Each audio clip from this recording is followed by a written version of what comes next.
Más allá del resultado de las elecciones, el gobierno va a encarar 2 años donde tendrá que dar muestras de ejecutividad, de administración, de gestión. Es cierto que venimos de la pandemia del virus, de la pandemia de Macri, pero creo que hay que barajar y dar de nuevo. Algunas decisiones ya el gobierno la tomó en materia de precios, que obviamente no puede ser constante. Una política no es el control de precios, sino que es una herramienta, es una coyuntura. De acá en adelante tendremos que pensar en acuerdos con algunos sectores que no son del todo afín al gobierno, porque muchos de los que se han opuesto al control de precios son los mismos que hoy están haciendo una corrida con el dólar. Entonces, lo que planteo es un gobierno más sólido, más firme, tomando decisiones de fondo, que no le vuelva a suceder un hecho como el de Vicentín, donde tuvo que recular en chancletas, donde podría haber tomado el liderazgo en un sector de la economía importante, sin embargo se dejó pasar.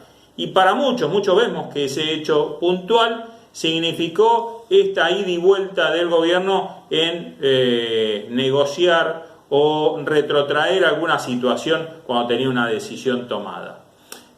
Por un lado, me parece que hay que poner la base en el tema inflacionario, obviamente, porque si no, esto después dispara las negociaciones salariales. Fíjense que cuando arrancó el gobierno en este periodo con el Consejo Económico y Social para revisar todos los datos de la economía y de la formación de precios, el Estado hizo lo suyo, porque el Estado no aumentó tarifas, controló más o menos el precio de las naftas, el dólar oficial sigue más o menos en sus niveles normales, entre comillas, así que no hay ahí no había, o por lo menos el gobierno había encarado algunas medidas que no disparaban la inflación. Las organizaciones gremiales, lo mismo, sostuvieron durante un tiempo esa paritaria general del 29% que se suponía que le iba a ganar un par de puntitos a la inflación. Sin embargo, los precios se dispararon. Entonces digo, miremos el tema inflacionario, miremos el tema dólar, miremos cómo marcha la economía, miremos estas negociaciones con el Fondo Monetario Internacional a ver a qué acuerdo se puede llegar. Ahí también el gobierno tuvo una falencia en no poner el énfasis en cómo se tomó ese préstamo. Lo escuchamos a Mauricio Macri de contradicción en contradicción. Digo, son varias las negociaciones y las gestiones que tiene que encarar el gobierno, pero puntualmente hay una, y es el tema inflacionario. Sin resolver eso, el resto va a ser complicado, porque atrás viene el reclamo salarial, atrás vienen las organizaciones sociales que también están pasando por un periodo crítico por sus seguidores. El gobierno tiene un desafío. Esperemos que el Frente de Todos lo asuma y que tengamos 2 años de gestión en la que el país pueda avanzar. Esto es Movilizados.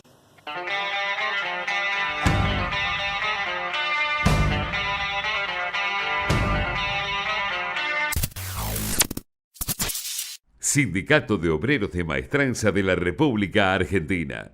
75 años de sólida representatividad para el trabajador de Maestranza.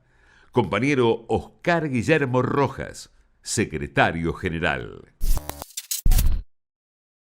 Bien, lo tenemos al capitán Oscar Verón, que es secretario de Relaciones Institucionales de la CTA Autónoma y además es secretario general de ATE de Vías Navegables. ¿Cómo andamos, Oscar? ¿Cómo anda eso? Bueno, la verdad, sin demasiadas novedades, parecería que las elecciones del domingo, los funcionarios se dedican a candidatearse y a candidatear su gente y a no resolver situaciones que realmente tienen que ver con la nación, ¿no? Con bienestar, el bienestar de la gente esencialmente. Y en el caso particular nuestro, vemos que el tema del dragado y señalización de los ríos sigue en adelanto con una política. En este momento hubo un decreto que sacó donde pasó la responsabilidad que tenía la Subsecretaría de Puerto, Vías Navegables y Marina Mercante directamente a la Administración General de Puertos, Sociedad del Estado. Sí. Lo ha pasado durante un año con opción a otra, y hoy, bueno, en ninguno de ellos, ni siquiera en la subsecretaría, ni por supuesto en el Ministerio de Transporte tampoco, en la subsecretaría ni en AGP tomaron en consideración concreta de que el Estado se pueda hacer cargo de eso, y aún recaudando el Estado, porque ahora en esta situación AGP está recaudando lo que aportan los buques. Bueno, indudablemente hay varias cosas que observamos porque hoy nos llegó el informe mensual que emana AGP de las cosas realizadas.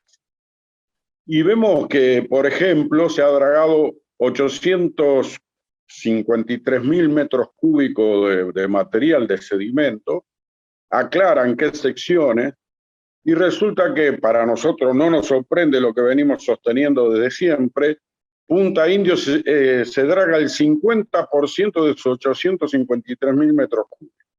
O sea, de Punta Indio, un canal que nos conduce al manejo del puerto de Montevideo y la autoridad del puerto de Montevideo, que hoy está concesionado a 50 años a una empresa belga, nosotros le dragamos ese canal para que salga un buque, y encima se lo dragamos siempre Argentina dragó, primero a costo propio, después, según lo que dice la historia, aportó el que utiliza el canal, lo cual sabemos que fue descontado puntillosamente de los impuestos, de todo, o sea que nunca han pagado nunca. Las multinacionales, la verdad que hay que sacarle el sombrero por la capacidad que tienen para que paguen los pueblos y ellos se lleven todas las ganancias. De la capacidad de presión. A ver, tiene que ver también con la relación de fuerzas que muchas veces se plantean, ¿no? En un gobierno que pasó, se hizo ahora en pues la verdad que se podrían tomar algunas decisiones, sobre todo porque en el tema de la mal llamada hidrovía, bueno, la concesión terminó, entonces se podría barajar y dar de nuevo, ¿no?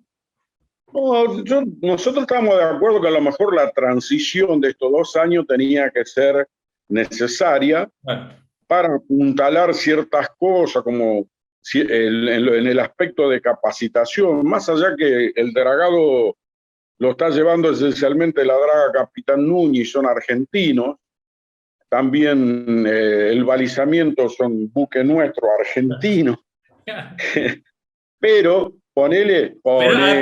Ahí te hago un paréntesis, eso para decir, porque muchas veces se dijo desde cierto sector mediático inclusive, no estamos capacitados para hacerlo. Hay que decirle que sí, que se hace con material argentino o con personal argentino.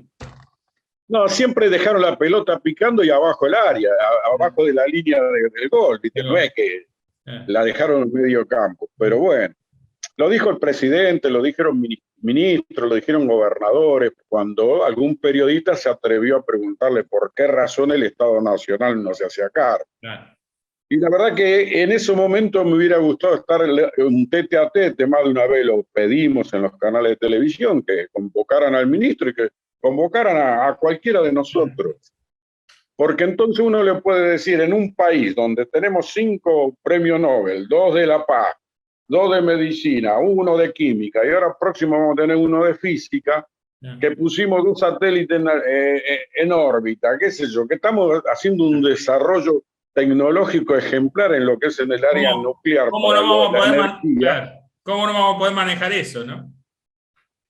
A ver, nosotros decíamos, sí, yo estuve hablando con los capitanes argentinos, los mandaron a Bélgica, estuvieron 6 meses. En 6 meses aprendieron todo el manejo de una tecnología, ponele, que acá no existía, que la insertaron en la Draga 256. Así que no pueden decir eso. Por eso nosotros estimamos, alguna vez cuando nos preguntaban, dijimos, sí, puede ser necesario, pero con un objetivo claro. Ahora, si me decís, hacemos esto para que ahora concesionar 15 años otra vez, no jodamos. Sí. A ver, digo, sí. No, lo que planteo es, está bien esto de los 2 años, para revisar un poco, para retomar el manejo.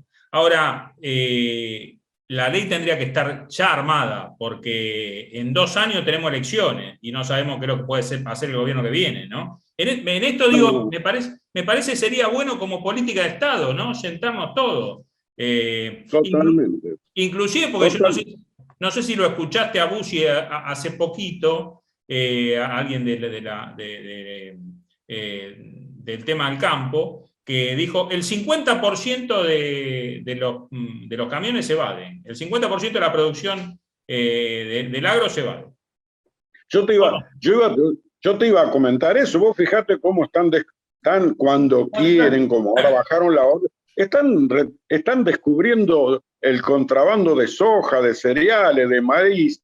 El otro día, ayer salió la noticia, no sé, la cantidad de toneladas de soja que pasaban hacia Brasil sin ser declarada. Después lo agarraron en Formosa. Pero tenemos varios jugadores que son de terror, porque, por ejemplo, un empresario de Tandil, no me acuerdo, de Fonsi se llama, de Fonsa, arrasó 40 hectáreas ahí en la Lechiguana, sembró maíz, a pesar que hay una cautelar, a pesar que no podía entrar las maquinarias, y eso lo hizo con complicidad de los empresarios entrerrianos, con la justicia entrerriana, con parte de la justicia entrerriana y con varios funcionarios. Y ahora están sacando la cosecha, que lo han sacado todo por dron, ahora con el dron ves todo. Filmaron hasta cuando a la noche cargan las bolsas de maíz en un buque que, no me acuerdo, el nombre de un buque que amarraba a la costa. Que eso es vieja práctica.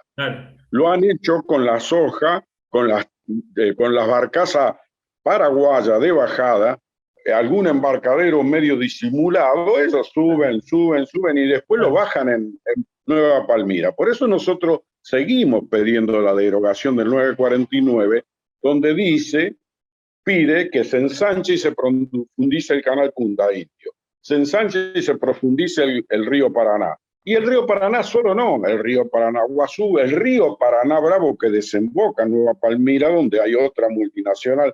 Nosotros somos de buenudos. Sí, somos buenudos. Si querés decirlo, somos boludos, la verdad, lo digo yo. El no reaccionar. Y nosotros somos culpables por guardar silencio, te aviso. Aquello que lo sabemos, lo tenemos que decir. No tenemos que tener empacho, porque nos están robando a todos, nos roban los bienes comunes y no se envenenan. Vos fijate, en la comisión que arman en transporte, la Bolsa de Comercio de Rosario y Santa Fe, muy alegremente, ellos piden la profundización del Paraná, antes de esta gran bajante. Porque después empezaron a profundizar y a ensanchar sin decirle nada a nadie. Y hoy mismo, el informe que hace AGP habla de 800.000 metros cúbicos de sedimento, pero no dice la profundidad y el ancho del canal. Yo lo estoy exigiendo que en la publicación digan eso también. ¿A cuánto estamos profundizando y ensanchando para sacar 800.000 metros cúbicos? No, entonces acá, desde que tomó la concesión, quiere decir hace 2 meses, en 3 meses sacaron 800.000 metros cúbicos. O están mintiendo los números o nos están haciendo pelota al río. Acá no hay otra vuelta. Te agradecemos muchísimo la charla. Déjame cerrar. Decime, sí. Déjame cerrar esto, de decir esto, porque esto sí lo tengo que decir. La Bolsa de Comercio de Rosario de Santa Fe hablan de la necesidad de profundizar el río y hacer nuevos puertos, porque están hablando de una cosecha, hasta ahora venimos sacando de entre 100 y 120.000 toneladas, de 120 millones de toneladas de cereal. Ellos dicen que está programado sacar 200 millones, y el que los dijo también fue Domínguez, el actual ministro del agro. Entonces lo que hay que preguntarle a cualquier periodista, ¿dónde van a sembrar? ¿Arriba de la Concagua? Es una aberración. Entonces nosotros estamos en este gran desafío que vamos a retomar muy fuertemente después del día 14, contra la ley de humedales, contra los planes como el que tiene, perdóname, el de la ciudad que terminan de aprobar, irse a construir en la ex ciudad deportiva, el que vive en la ciudad va a saber lo que es cambiar la atmósfera acá, porque cuando entra el viento sur junto con la reserva ecológica, más el humedal que se transformó ese lugar, purifica el aire. Construyen eso y es un desastre ambiental enorme. Nosotros convocamos para esta votación que dejen de votar con odio, que voten con raciocinio. Tienen que votar pensando. Yo vivo acá, yo no quiero que me sigan envenenando, no quiero tantos edificios desocupados de Puerto Madero y hacer 30 edificios de 150 metros. ¿Sabés lo que va a hacer eso? Es un desastre. Es de terror. Así que esta es la lucha. Insisto, vamos a seguir porque es un tema que contigo y con otros dirigentes gremiales nosotros lo venimos desarrollando, porque nos interesa muchísimo, porque tiene que ver y está todo relacionado con lo que se evade, con lo que pierde la Argentina, con lo que pierde de recaudar. Me parece que es esencial ponerlo en claro, ¿no? ¿Qué está pasando con esa... Totalmente, Alejandro. Sí. Alejandro, lo importante es parar que nos sigan utilizando como campo de experimentación, porque no han hecho con los suelos, el subsuelo, el aire, el agua, el mar, la clase ictícola, van por las Malvinas. Ya las Malvinas no la vamos a poder seguir recuperando, la vamos a seguir reclamando, pero ellos no la van a alargar. Van por la Antártida. Entonces tenemos que parar de alguna forma, pararnos de otra forma, y a este gobierno que lo elegimos por esta razón de recuperar, hay que darle todo el apoyo para que empiece a recuperar en serio, y si no, dentro de 2 años se van a ir. Sí. Lamentablemente sí. Te mandamos un abrazo enorme. Un abrazo grande y para cuando quieras, no hay problema. Abrazo grande. Abrazo. Después te mandamos el link para que lo tengas y lo difundan ustedes. Bueno, igual anuncien que el 15 de noviembre, el lunes, vamos a estar defendiendo. Ustedes saben que Larreta, Vidal y Milei convocaron ir a hacer un scratch a la Embajada de Cuba. Ah, ¿no? ¿Cuándo? Bueno, hay un video. Sí. El lunes 15, ellos convocaron a las 18. Nosotros a partir de las 15 horas vamos a estar ahí defendiendo peleando contra la derecha, que es parte de los que nos quieren hacer pelota. Así que ahí ese día vamos a estar muy fuertemente, muchísima gente, evitando que estos jugadores que se creen dueños del mundo, que acá le va a costar un poquito más. Exactamente. Te mandamos un abrazo. Dale. Un abrazo.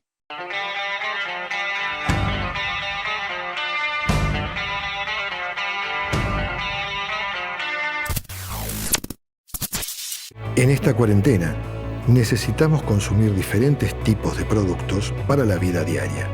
Y es allí donde los trabajadores de carga y descarga hacemos nuestro trabajo para que la provisión de todo lo necesario llegue a la casa de los argentinos. Seguimos trabajando duro, haciendo nuestro aporte, cuidándonos en nuestro trabajo para cuidar a nuestras familias, porque de esta pandemia salimos entre todos.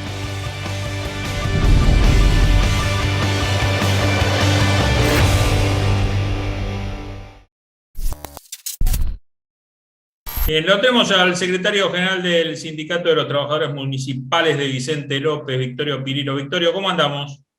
¿Cómo anda? ¿Diviese bien? Bien, bien. Vamos a hacer un resumen un poquito de los logros que han tenido en los últimos meses. Paritaria, ¿cómo cerraron? ¿Cómo termina el tema salarial de ustedes este año? Bueno, nosotros pudimos, las paritarias son anuales y las nuestras siempre son en julio. Nosotros pudimos adelantar por convenio 90 días la paritaria, Sí. A la fecha que legalmente correspondía, y logramos con eso que el aumento salarial impacte en el aguinaldo. Bien. Entonces, impactamos un 42% al básico, nada en negro, pagaderos en menos de 90 días. Bien. Eso fue un avance bastante bueno en ese momento, porque la mayoría de los gremios venían firmando y es lo que nos mostraba la municipalidad, que quería que firmáramos en igual sentido de convenios que se han firmado a marzo o abril del año que viene, ¿no?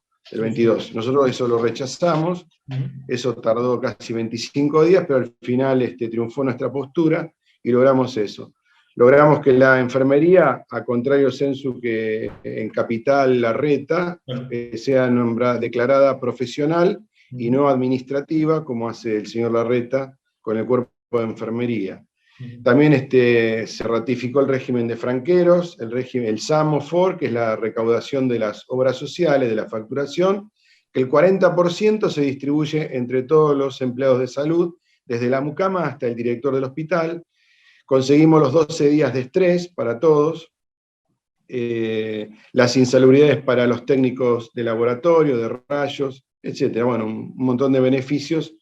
Un plus del 20% para los médicos y profesionales por arriba de los acuerdos salariales que se firman en la provincia, y un 30 y 40% de un plus para el sector docente, que acá es mucho, por arriba de los acuerdos salariales que pacta la provincia. Bien. Entre otras cosas, pasamos 2.862 trabajadores a planta permanente y 402 trabajadores a la carrera profesional hospitalaria. Bien, eso ustedes año a año lo vienen haciendo, vienen tratando de que no... Y todos los años se tiene que pelear para que vaya en el presupuesto y esté vigente. En algunas oportunidades, hace años atrás, un intendente lo dejó sin efecto todo esto, casi 2 años. Tuvimos que pelear en la calle, fueron 6 meses de conflicto, 6 meses, el campo tuvo 4, nosotros tuvimos 6, ir a la justicia también, y bueno, después pudimos retrotraer todo y que los trabajadores vuelvan a gozar de estos derechos que parecen simples, pero que costó mucho trabajo. Sí, y cuestan a nivel nacional. El gobierno ha anunciado, el gobierno de la provincia de Buenos Aires ha anunciado también el pase a planta de un montón de trabajadores del Estado, que el Estado tendría que dar el ejemplo con esto, no tener trabajadores o fuera de convenio o recién hizo una apreciación sobre el tema de una percepción que se puede ingresar al salario en negro. Digo, el de Estado no tendría que hacer esto. No, pero es la nueva mecánica que se está imponiendo en muchos municipios, inclusive la nueva modalidad ya es ni siquiera tomarlos como contratados o mensualizados, sino como prestadores de servicios del municipio. O sea, es un prestador. Claro, es un monotributista. Sí, cuyos aportes los tiene que hacer el propio trabajador, la obra social se la tiene que pagar el trabajador, los aportes jubilatorios lo tiene que hacer el propio trabajador. Me parece un tema regresivo, que eso tendría que plantearse entre el gobernador y los intendentes, de tratar de retrotraer eso, de no avanzar en ese esquema que conculca derechos. ¿Qué es lo que quiere un poco el conjunto de la derecha argentina, ¿no? Ir por una indemnización que se la pague el trabajador, ver cómo hacemos con el tema de vacaciones. Y eso es lo que vienen planteando muchos candidatos hoy que están en boga, y creo que es lo que está imponiendo en el Fondo Monetario Internacional, hablando directamente de una flexibilización laboral que lleva implícita el tema de una falsa dicotomía en el hecho de que si acá eliminamos las indemnizaciones, eliminamos el tema de los aguinaldos y eliminamos, por ejemplo, hasta han planeado, el señor Funes de Rioja ha deslizado un pensamiento en el sentido de que el propio trabajador, porque se toma licencia, es él, como la disfruta, él mismo se la tiene que pagar. Fíjese el disparate ¿no? Pero bueno, todo bajo un concepto falso de que estas leyes laborales son perjudiciales para las patronales argentinas, cosa que no es cierto, porque con estas leyes se han hecho requete millonarios.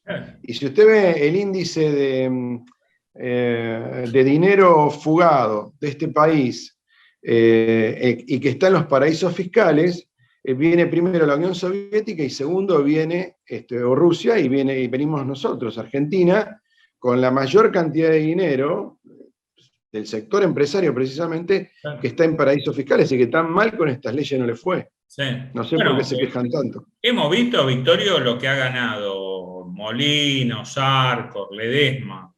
En plena pandemia, en el primer trimestre de este año, son los formadores de precios y sin embargo se quejan, ¿no? Dicen que no pueden retrotraer los precios. No, usted sabe bien que los precios acá no son, los salarios no son formadores de precios, para nada. Primero porque todos hablan, dolarizando la economía, hablan todo de valor dólar, ¿no? Porque los insumos ahora se me dispararon porque el valor dólar, pero el salario, ¿por qué no lo dolarizamos también entonces? ¿Por qué no lo fijan al valor dólar el salario? O sea, cuando es el tema de remarcar precios, utilizan el patrón dólar como excusa para actualizar sus valores ya inflados, pero cuando es discusión de salario hablamos en pesos y en pesos muy disminuidos, porque fíjese que reconocido por el propio gobierno, casi un 85-87% de los asalariados del país no supera un salario promedio de 35.000 pesos o 40.000 pesos. Ese es el promedio en realidad, el promedio estoy diciendo, no digo que no haya gente que gane más, como también hay gente que gana menos. Claro, sí. El promedio del salario registrado y el gran problema que tenemos, Victorio, que lo dijimos recién un poco al pasar, es la cantidad de trabajadores y trabajadoras que no tenemos registrados, que más o menos orilla el 40%, supera el 40%. Es terrible eso, es terrible y el principal evasor de esa normativa es el Estado, porque el que más trabajadores en negro tiene es el Estado, y tampoco el Estado controla el trabajo en negro que se viene ejecutando en distintas empresas como las que usted nombró recién, que son también, en otra época las llamarían negreras, pero se abusan de la precariedad laboral, toman muchos inmigrantes que lamentablemente no tienen en regla su estadía aquí en la Argentina. Entonces, todo este tema que se repite en toda Latinoamérica, no escapa a la Argentina, y mucho menos los empresarios que se jactan de ser empresarios, pero en realidad yo no conozco la Coca-Cola argentina en el mundo, no conozco la General Motors argentina en el mundo, no, son empresarios paraestatales que han vivido siempre de los contratos del Estado, siempre han sido extremadamente exitosos vendiendo al Estado algo, o siendo subsidiados como han sido subsidiados en gran parte, en gran medida, estas multinacionales, en el proceso pandémico, casi en un 40% de los salarios de sus trabajadores, para que ellos vendan y las riquezas que generaron las giren a sus países originarios de donde son estos monopolios. ¿Cómo fue esta propuesta que le hicieron desde el sindicato, puntualmente usted, a la UIA, a la Unión Industrial Argentina, que vino con algunos de estos reclamos para quita de derechos? No, nosotros fuimos muy duros con ese tema porque consideramos, primero, estuvimos en contra de el fraccionamiento del día en lo que respecta a las 6 horas. Porque supongamos, hay fábricas que tienen 3 turnos de 8, son 24 horas. Entonces, para formar el cuarto turno, bajarle a la gente, hay que bajarle a la gente 2 horas por cada turno. Si usted le resta 2 horas por cada turno, genera un nuevo turno de 6. Pero ¿qué pasa? Ese nuevo turno de 6 horas, que serían 4 turnos de 6 por día, también necesitaría la conformación de un quinto turno de 6 horas que le dé respiro y descanso a estos nuevos 4 turnos creados. Con lo cual, me parece inviable, por lo menos en el sector privado. Y en segunda instancia, con el tema del proyecto nuestro, que lo ha tomado el diputado Massa, y que creo que lo ha presentado, nosotros planteamos desde acá, esa fue nuestra propuesta, que en este periodo tan crucial, en donde la gente cuestiona los planes, y muchos de la oposición también cuestionan los planes, yo diría que hay que reinsertar en el mundo del trabajo a estos sectores que están hace años sujetos a un plan. Yo creo que la gente quiere trabajar, no quiere vivir de un plan. Sí. Ahora, ¿qué pasa? para facilitar eso, nosotros dijimos que por un año el empresario tiene que tener la obligación de capacitar a esta gente para que esta gente pueda reinsertarse en el mundo del trabajo. Tiene que cumplir la empresa un rol social también. No puede desconocerlo o hacerse distraído. Y el Estado tiene que atender de lo que más se quejan los empresarios, que es, tendría que hacerse cargo por un año de las cargas patronales, se tendría que hacer responsable por un año de los aportes previsionales, de un seguro de salud, y en un caso de eventual juicio también hacerse cargo el Estado de una eventual demanda por un año. Y después ver qué es lo que toma mayormente capacitar a un obrero o a un trabajador y reinsertarlo gradualmente en las empresas, en el mercado. Victorio, como siempre, gracias por el contacto con Movilizados. Un abrazo enorme. Muchas gracias. Gracias a ustedes.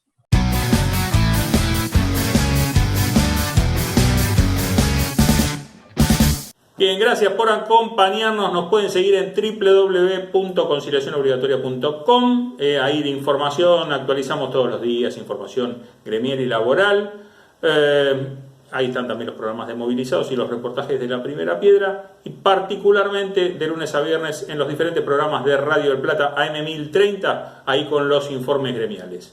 Gracias por seguirnos y nos estamos viendo.